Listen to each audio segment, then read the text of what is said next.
Sudeep sir ಕೂಡ ನಿಮಗೆ ತುಂಬ ಜೊತೆ ನಿಂತು ಸಾಥ್ ಕೊಡ್ತಾ ಇದ್ದಾರೆ. ಅವರು ಕೂಡ ಈ ವಿಚಾರವಾಗಿ ಸಾಕಷ್ಟು ಮಾತಾಡಿದರು. ಸ್ಮಾರಕ ಕುರಿತಂತೆ ಸುದೀಪ್ ಅವರ ನಿಲುವು. ಅವ್ರು ನನ್ನ ಜೊತೆ ಸಾಥ್ ಕೊಡ್ತಿರೋದು, ನಾನು ಅವ್ರ ಜೊತೆಯಲ್ಲಿ ನಿಂತಿರೋದು ಎರಡಕ್ಕೂ ಒಂದು ಕಾರಣ ಏನಂದ್ರೆ ಅವ್ರು ನನಗಿಂತ ದೊಡ್ಡ ಅಭಿಮಾನಿ ವಿಷ್ಣು ಸರ್ಗೆ. ಅವರು ದೇಶದ ಯಾವ ಭಾಗಕ್ಕೆ ಹೋದರೂ ಕೂಡ ಅಲ್ಲಿನ ನಟರನ್ನ ಪ್ಲೇಸ್ ಮಾಡಲ್ಲ, ಅಲ್ಲೂ ಹೋಗಿ ವಿಷ್ಣು ಸರ್ ಹೆಸರನ್ನೇ ಹೇಳ್ತಾರೆ, ನನ್ನ ಐಡಿಯಲ್ ವಿಷ್ಣುವರ್ಧನ್ ಅವರು ಅಂತ ಹೇಳಿ. ಸೊ ಅಷ್ಟು ಒಬ್ಬ ವ್ಯಕ್ತಿನ ಆರಾಧಿಸುವಂತಹ ವ್ಯಕ್ತಿ ಸಹಜವಾಗಿ ನಮಗೂ ಇಷ್ಟವಾಗ್ತಾರಲ್ಲ. ನಾನು ಅವ್ರ ಜೊತೆಗೆ ಇದ್ಬಿಟ್ಟಿದ್ದೆ 10 ವರ್ಷದಿಂದ. ಅವರ ಗುಣ ಸ್ವಭಾವಗಳು ಹೊರಗಡೆ ಹೇಗಿದ್ದಾವೋ ಒಳಗಡೆ ಕೂಡ ಹಾಗೆ ಇದ್ದಾವೆ. ತನ್ನ ಸುತ್ತಮುತ್ತಲ ಇರೋರನ್ನ ಅವರು ಭಾಳ ಪ್ರೀತಿಯಿಂದ ಕಾಪಾಡ್ಕೋತಾರೆ.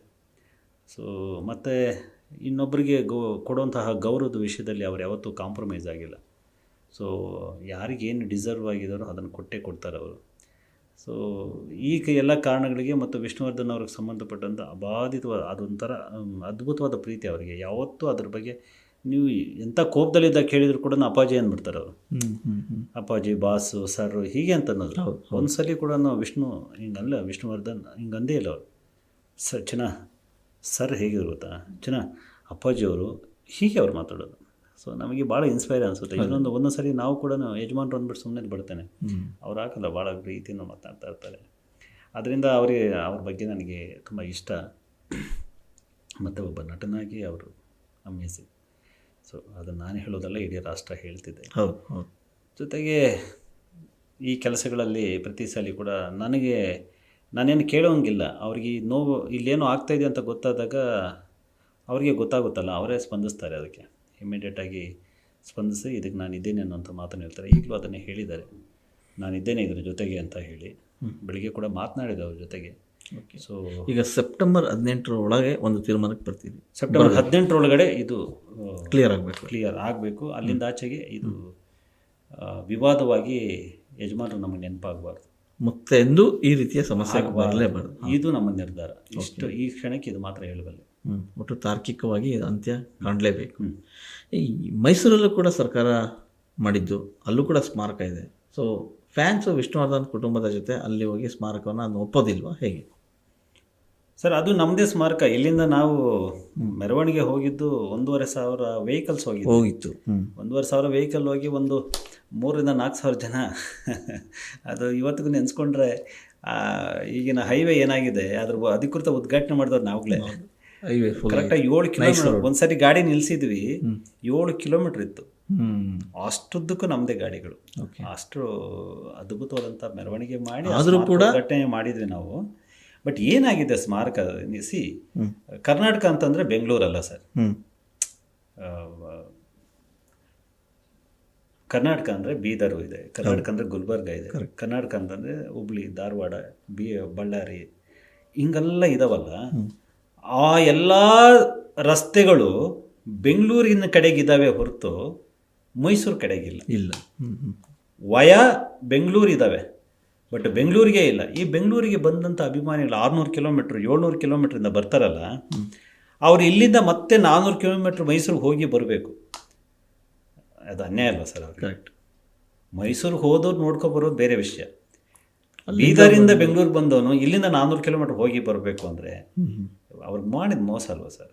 ಆದ್ದರಿಂದ ಅದಕ್ಕೆ ಅಲ್ಲಿ ಹೋಗೋರ ಸಂಖ್ಯೆ ಕಡಿಮೆ ಆಗಿದೆ ಹೊರತು ಯಜಮಾನರ ಅಭಿಮಾನಿಗಳು ಆ ಸ್ಮಾರಕದ ವಿಷಯದಲ್ಲಿ ಖಂಡಿತವಾಗಲೂ ದೂರ ಇಲ್ಲ.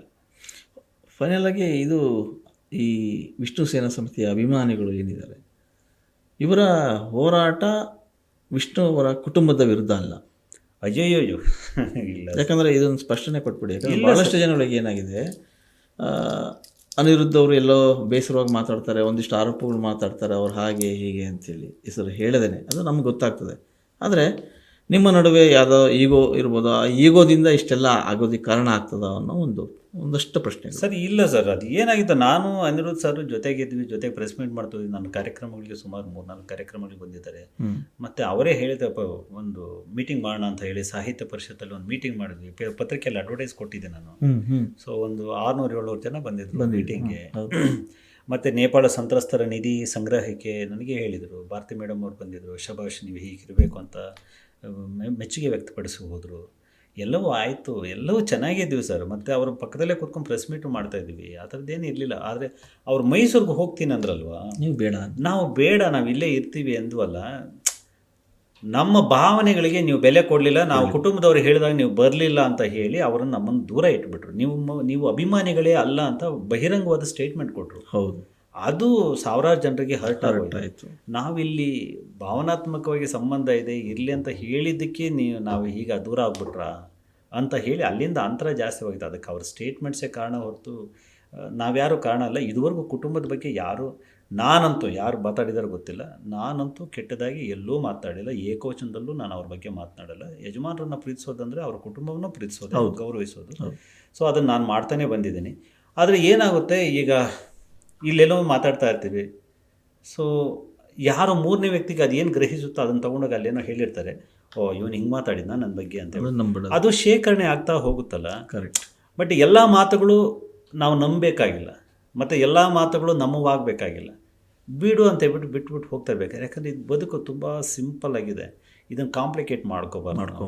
ಸೊ ನಾನು ಸಹಜವಾಗಿ ಬದುಕೋಕ್ಕೆ ಇಷ್ಟಪಡ್ತೀನಿ, ನೆಮ್ಮದಿಯಾಗಿರೋಕ್ಕೆ ಇಷ್ಟಪಡ್ತೀನಿ. ಇನ್ನೊಬ್ಬರನ್ನ ಯಾರನ್ನೋ ನೋಯಿಸ್ತೀನಿ ಅಂತಂದರೆ ಅವ್ರಿಗೊಂದು ಕುಟುಂಬ ಇರುತ್ತೆ. ಅವ್ರ ಬಗ್ಗೆ ನಾನು ಬಹಿರಂಗವಾಗಿ ಮಾತನಾಡಿದ ತಕ್ಷಣ ಅವ್ರ ಕುಟುಂಬ ನೋಯುತ್ತೆ. ನಾನು ಅದನ್ನೆಲ್ಲ ಯೋಚನೆ ಮಾಡ್ತೀನಿ. ಆದ್ದರಿಂದ ನಾನು ಯಾರ ಬಗ್ಗೆನೂ ಕೆಟ್ಟದಾಗಿ ಯಾವತ್ತೂ ನನ್ನ ಲೈಫಲ್ಲೇ ಇದುವರೆಗೂ ಸೋಷಿಯಲ್ ಮೀಡಿಯಾದಲ್ಲಿ ನೋಡಿದ್ರೆ ಒಂದು ದಿವಸಕ್ಕೂ ನಾನು ಕೆಟ್ಟದಾಗಿ ನೆಗೆಟಿವ್ ಮಾತನಾಡೋದೇ ಇಲ್ಲ. ಯಾಕಂದರೆ ಅದು ನನ್ನ ಆದ್ಯತೆ ಅಲ್ಲ. ಆದರೂ ನನ್ನನ್ನು ನೆಗೆಟಿವ್ ಆಗಿ ಚಿತ್ರಿಸ್ತಿದ್ದಾರೆ ಅಂತಂದರೆ, ಒಂದು ಅಭಿಮಾನಿಗಳೆಲ್ಲ ವೀರಪುತ್ರ ಶ್ರೀನಿವಾಸ್ ಇದ್ದಾರೆ ಅನ್ನೋಂತಹ ಭ್ರಮೆ. ಯಾರೂ ಇಲ್ಲ ನನ್ನ ಜೊತೆಗೆ ಒಂದು 1000-2000 ಜನ ಇರ್ಬೋದು, ಕರೆದ ತಕ್ಷಣ ಬರ್ಬೋದು. ಬಿಟ್ಟರೆ ಲಕ್ಷಾಂತರ ಜನ ಇದ್ದಾರೆ, ಅವ್ರು ಯಾರೂ ಬರಲ್ಲ. ಆದರೆ ಇವ್ರಿಗೇನೋ ವಿಷ್ಣುವರ್ಧನ್ ಶ್ರೀನಿವಾಸ್ ಜೊತೆಗೆ ತುಂಬ ಅಭಿಮಾನಿಗಳಿರ್ಬಿಟ್ಟಿದ್ದಾರೆ. ಅಥವಾ ಇವನು ಅವ್ರಿಗೆ ಹೇಳ್ಕೊಡ್ಬಿಡೋದು, ನೀವು ಎಲ್ಲ ಅಭಿಮಾನಿಗಳು ಕೊಡಿ, ಶ್ರೀನಿವಾಸ್ ಯಾರ ಜೊತೆಗೆ ಎಷ್ಟು ಅಭಿಮಾನಿಗಳ ಜೊತೆ ಮಾತನಾಡ್ತಾನೆ ಅಂತ. ನಾನು ಯಾರ ಜೊತೆಗೂ ಮಾತನಾಡೋದೇ ಇಲ್ಲ. ಮತ್ತು ಒಂದು ವಾಟ್ಸಪ್ ಗ್ರೂಪಲ್ಲೂ ಕೂಡ ನಾನಿಲ್ಲ. ಯಾವ ವಿಷ್ಣು ಸೇನಾ ಸಮಿತಿ ವಾಟ್ಸಪ್ ಗ್ರೂಪಲ್ಲೂ ಇಲ್ಲ. ನಂದೇನೇ ಇದ್ದರೂ ಕೂಡ, ಯಾಕೆ ಅಂತಂದರೆ ಇರಬಾರ್ದು ಅಂತಲ್ಲ, ನಂದೇನೇ ಇದ್ದರೂ ಕೂಡ ತೆರೆದ ಪುಸ್ತಕ ಆಗಿರಬೇಕು. ನಾನು ಆ ಗ್ರೂಪಲ್ಲಿ 4 ಗೋಡೆ ಮಧ್ಯೆ ಹೇಳೋ ಬದಲು ಫೇಸ್ಬುಕ್ಕಲ್ಲಿ ಬಂದು ಬಹಿರಂಗವಾಗಿ ಹೇಳ್ತೀನಿ, ನನ್ನನ್ನು ಇಲ್ಲೇ ಫಾಲೋ ಮಾಡಿ. ಸೊ ನಿಮಗೇನೇ ಮಾಹಿತಿ ಬೇಕಾದ್ರೂ ಇಲ್ಲಿ ಸಿಗುತ್ತೆ, ಒಬ್ಬ ಅಧ್ಯಕ್ಷನಾಗಿ ನೀವೇನೋ ನಿರೀಕ್ಷೆ ಮಾಡಿದರೆ. ಸೊ ಇಲ್ಲ ಅಂತಂದರೆ ನೋ ಪ್ರಾಬ್ಲಮ್ ಅಂತ ಹೇಳಿ, ನನ್ನ ಇದುವರೆಗಿನ ಯಾವುದೇ ಮೀಟಿಂಗ್ ಕರೆಯೋದಾಗಲಿ, ಯಾವುದೇ ಪ್ರೋಗ್ರಾಮ್ ಮಾಡೋದಾಗಲಿ, ಏನೇ ವಿವಾದ ಆಗಲಿ, ವಿಷಯ ಇರಲಿ, ಎಲ್ಲೋ ಸೋಷಿಯಲ್ ಮೀಡಿಯಾದ ಮುಖಾಂತರನೇ ಮಾಡಿದ್ದೀನಿ ಹೊರತು ಗುಟ್ಟಾಗಿ ಏನೂ ಮಾಡಿಲ್ಲ ನಾನು. ಸೊ ಈ ಕಾರಣಕ್ಕೋಸ್ಕರ ನಾನು ಈಗ ಬಂದು ಫೇಸ್ಬುಕ್ಕಲ್ಲಿ ಹೇಳಿದ್ದೀನಿ ಅಂತಂದರೆ ಒಂದಷ್ಟು ಜನಕ್ಕೆ ಇದು ಇನ್ವಿಟೇಷನು ಅಂತ ಮನವರಿಕೆ ಆಗಿಬಿಟ್ಟಿದೆ. ಮತ್ತು ಈ ವಿಷಯದ ಗಂಭೀರತೆ ಕೂಡ ಅವ್ರು ಅರ್ಥ ಮಾಡಿಕೊಂಡು ಅದ್ರ ಪ್ರಕಾರ ನಡೀತಾ ಇದ್ದಾರೆ. ಆದರೆ ಲಕ್ಷಾಂತರ ಜನ ಇದ್ದಾರಲ್ಲ, ಅವ್ರು ಯಾರೂ ಬರಲ್ಲ. ಕರೆಕ್ಟ್, ಅವರಲ್ಲೆಲ್ಲೋ ಇರ್ತಾರೆ. ಈ ವಿಚಾರವಾಗಿ ಬರೀ ಫ್ಯಾನ್ಸ್ ಬಿಟ್ಟರೆ, ಸುದೀಪ್ ಸರ್ ಬಿಟ್ಟರೆ, ನೀವು ಬಿಟ್ಟರೆ ಯಾವ ಚಿತ್ರೋದ್ಯಮದ ಯಾರೊಬ್ಬರು ಕೂಡ ಮಾತಾಡ್ತಾ ಇಲ್ಲ. ಅದನ್ನೇ ನೀವು ಮಾಧ್ಯಮದವ್ರು ನೀವು ವಿಚಾರಿಸ್ಕೊಳ್ಳಿ ಸರ್. ನಮಗೂ ಹೇಳಿ ಮನೆಯ ಹಿರಿಯ ಕುಟುಂಬದವರು ಸರ್. ವಿಷ್ಣುವರ್ಧನ್ ಅಂತಂದರೆ ಚಿತ್ರರಂಗದ ಎಂಬ ಕುಟುಂಬದ ಹಿರಿಯ ಸದಸ್ಯ. ಅವರ ಮನೆಯ ಹಿರಿಯ ಸದಸ್ಯನಿಗೆ ಗೌರವ ಕೊಡೋದು ಇವ್ರಿಗೆ ಗೊತ್ತಿಲ್ಲ ಅಂತಂದರೆ ಇವರ ಸಂಸ್ಕಾರಕ್ಕೆ ಕಮ್ಮಿ ಆಯಿತೆ ಹೊರತು ಅವರ ಘನತೆ ಕಡಿಮೆ ಆಗಿಲ್ಲ ಅಲ್ವಾ? ಇವರ ಸಂಸ್ಕಾರ ಕಡಿಮೆ ಆಯಿತು. ಸೊ ಅದರಿಂದ ಇವ್ರ ಸಂಸ್ಕಾರ ಹೆಚ್ಚಿಸ್ಕೋತಾರೋ ಬಿಡ್ತಾರೋ ಅದು ನನಗೆ ಸಂಬಂಧಪಟ್ಟ ವಿಷಯ ಅಲ್ಲ. ಬಟ್ ಯಜಮಾನರ ಘನತೆ ಅಂತೂ ಏನು ಕಡಿಮೆ ಆಗಲ್ಲ. Yes sir. ಕೊನೆಯದಾಗಿ ನಿಮ್ಮ ಮುಂದಿನ ಯೋಜನೆಗಳು, ಅಂದರೆ ವಿಷ್ಣು ಸ್ಮಾರಕದ ಕುರಿತಂತೆ ಯೋಜನೆ? ಸೆಪ್ಟೆಂಬರ್ 18 ಒಳಗಡೆ ಯಜಮಾನರು ಈ ವಿಷಯಕ್ಕೆ ಒಂದು ತಾರ್ಕಿಕ ಅಂತ್ಯ ಒದಗಿಸ್ತೀವಿ. ಇದು ಭರವಸೆ ಅಲ್ಲ, ಅಭಿಮಾನದ ಮಾತು. ಖಂಡಿತವಾಗ್ಲೂ ಆಗುತ್ತೆ. ಸೊ ಮುಂದಿನ ಯೋಜನೆ ಪುಸ್ತಕ ಸಂತೆ. ನವೆಂಬರ್ 14-15ಕ್ಕೆ ಮತ್ತದೆ ಪುಸ್ತಕ ಸಂತೆ. 2.5 ಲಕ್ಷ ಜನ ಸೇರಿಸಬೇಕು. ಈ ಸಲ ಓದುಗರನ್ನು ಸೆಳಿಬೇಕು, ಸಾಹಿತ್ಯ ಲೋಕಕ್ಕೆ ಒಂದು ಹೊಸ ಉತ್ಸಾಹ ತುಂಬಬೇಕು ಅನ್ನೋಂಥ ಆಸೆ ಇದೆ. ಜೊತೆಗೆ TN ಸೀತಾರಾಮ್ ಅವರ ಜೊತೆಗೆ ಸೇರಿಕೊಂಡು ಒಂದು ಕನ್ನಡದ ಜಾಗತಿಕ ಕಥೆಗಳನ್ನು, ಕಾದಂಬರಿಗಳನ್ನು, ಸೊ ಒಂದು ಕಥಾ ಸೀರೀಸ್ ಅಂತ ಹೇಳಿ ಮಾಡಿ ಒಂದು 1000 ಎಪಿಸೋಡನ್ನು ನಿರ್ಮಾಣ ಮಾಡ್ತಾಯಿದ್ದೀವಿ ವೀರಲೋಕರ ಮೂಲಕ. ದಾಖಲೆ ಅದೊಂದು. ಹೀಗೆ ಒಂದಷ್ಟು ಕೆಲಸಗಳು ಹಮ್ಮಿಕೊಂಡಿದ್ದೀವಿ. ಅದ್ರ ಜೊತೆಗೆ ಉದ್ಯಮ ಇದೆ, ಕುಟುಂಬ ಇದೆ.